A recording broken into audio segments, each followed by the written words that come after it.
There's a lot of talk nowadays on YouTube and even on real life about getting a second passport. You're going to see a few videos about people getting three passports, four passports, five passports to literally just collect them.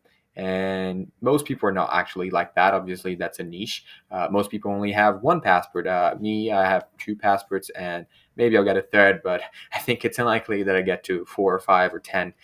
But if you're interested in getting a second passport, you should know what are the ways of actually getting a second passport. And there's not that many. It's between 5 and 6 ways. I'm going to talk about all of them in this video, and you can see which ones of them you actually apply, you're actually interested in.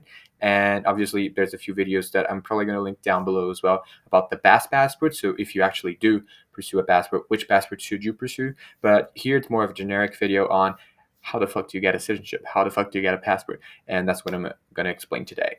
The first way to get a second passport, is the first way to get citizenship, is actually through birth. So depending on where you're born, the country you're born in might recognize a citizenship by birth. It's actually pretty uncommon if you're not in the Americas. Virtually no European or African or Asian countries have it because obviously those are older countries, they're older continents, and they recognize citizenship primarily through what your parents' nationalities actually are.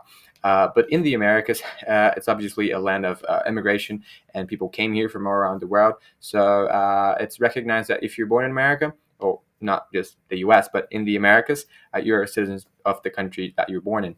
And it's mostly true for nearly all the countries in the Americas. I think Colombia might be an exception to it, and the US has been trying to be an exception to it because obviously out of the developed countries, it's pretty much the only one that still has it. Canada has it too, but other than Canada, nearly all developed countries that did have birthright citizenship actually abolished it a while ago. I think the last one to abolish it was probably New Zealand in 2006, Ireland in 2004.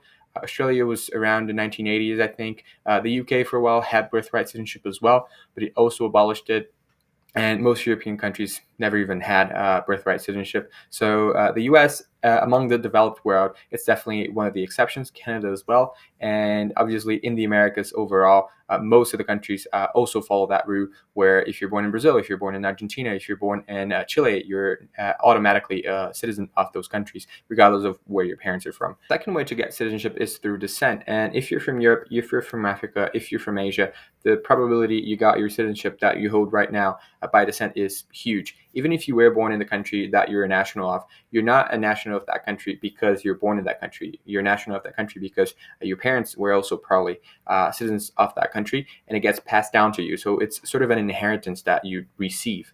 But the big catch with people, especially from the New World, so from the Americas, from Australia, from New Zealand, is that almost by definition, your parents, your great parents, your grandparents, your great grandparents, or something like that, they came from somewhere. They came from outside your country. And if they did, it might be they're also entitled to their citizenship. So primarily the countries that actually recognize citizenship by descent mostly are countries in Europe. So if you're descended from someone from Portugal, from Spain, from Italy, from Ireland, from the UK, from Poland, many of those countries have different laws where if your parents are from the country, you're also a citizen of that country. If your grandparents are from that country, you're a citizen of that country. And in some cases, it's pretty much unlimited. No matter how far back it goes, as long as there's a registry or as long as there's proof or birth certificates and all that, you can, in theory, acquire that citizenship as well. It's worth mentioning too that even though it's more common to acquire citizenship by descent in a European country, no matter where you're from, it's almost definite that if your parents are from there, you're also going to have that citizenship. So America, for example, or Canada, that are two countries that still to this day have birthright citizenship. If your parents are Canadian and you're born outside of Canada, all of a sudden you're also Canadian by descent. So it's not only Europeans and European descent people that have that benefit, but also children of Americans living abroad, of Canadians living abroad, and pretty much of any country in the world. Descent is definitely the single most recognizable citizenship in the world. Virtually every single country in the world is going to give you citizenship if your parents are actually also citizens of that country. They were born in that country, they were raised in that country. The probability that regardless of where you're born, you're going to receive your parents' citizenship is nearly guaranteed. The third way to get citizenship is through investment, and I think that's one that's been talked about a lot online. So you could donate $100,000, or you could invest in real estate, or you could open a company in certain Caribbean islands, in Turkey, in Egypt, and some islands in the Pacific as well, and or Cambodia, I think. And there you go, you're a citizen. And normally there's no residency requirement. There's no like actual naturalization. There might not even be like a language requirement, and that is very, very different from what most countries do. One thing to notice here is not like the US, for example, it has a green card by investment. Many countries have a green card or a PR by investment. Nearly all of them do, actually. And that is not citizenship by investment. You get a PR, but you still have to live in the country. You have to normally learn the language. You have to pass through a test. That's not what we're talking about here. What we're talking about is literally you donate a certain amount of money. You have some very basic requirements in terms of like criminal background and all that, and you get a passport. And this type of citizenship is very interesting, I guess, for Americans who want to renounce so they don't get taxed globally. That's one of the big ones. And especially by far, it's very common for Chinese, very rich families, rich individuals, Indians, Russians, who are fucking tired of having to apply for visas every time they go to the West. And so they get one of those Caribbean islands, for example, that has access to Europe and the UK, and I don't know, maybe the US, maybe Canada, maybe whatever, depending on what citizenship you're buying.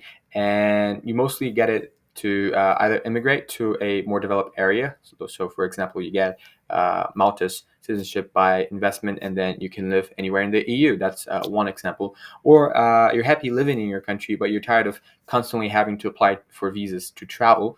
And so you get a stronger passport like any of the Caribbean islands, like St. Lucia, for example, and you get a bunch of visa-free access just from investing in that one tiny country and giving up, I don't know, $100,000, $200,000, which, believe me, for some people, for me, it's a lot of money. It's more money than I have. For a lot of people, it's more money than they have. But for some people, it's literally irrelevant. And so it might be a good opportunity. It might be a interesting option if you're especially a national from very, very poor passport countries. I think that is something to consider. Otherwise, especially if you're from the West, there might be better options to consider. The fourth way to get citizenship is actually through marriage. And marriage is a bit different from naturalization for a bunch of reasons. First, because it's normally more simplified. So, for example, in the US, you get a green card if you're married to an American. It might be a long process, but you are going to get it. It's pretty much guaranteed. And once you live in the US, whereas other people might need to live in the US for 5 years, you only have to live in the US for 3 years to actually qualify to be American. And so that's an interesting possibility. You marry an American, you get an easy citizenship, for example. Obviously, pretty much, I wouldn't say all countries, but a lot of countries have simplified citizenship requirements. I know Ireland does. I know Brazil does. I know a bunch of other countries also do it. But also there's another level of citizenship by marriage, which is best exemplified by Switzerland, for example. So in Switzerland, you can naturalize after 10 years, and that's just a normal naturalization. But you can also naturalize after only 5 years if you're living in Switzerland and you're married there. Okay, that's all right. Pretty much the same, half more or less as all other countries.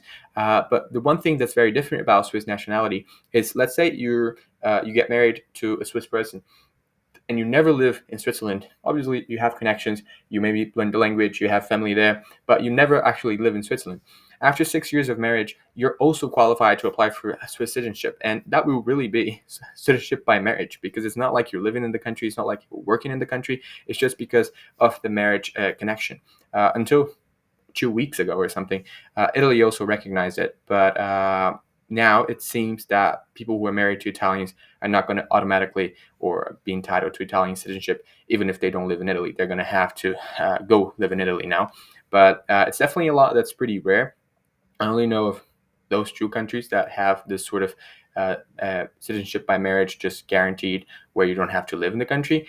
But yeah, it's something that's, I guess, outdated, but it could also happen, and it's definitely still a possibility to get a citizenship, even if it's not immediate like descent normally is, or like birth normally is, or even like investment normally is. So it's a little bit of a longer time frame, but it's almost definitely shorter than a traditional or normal naturalization process.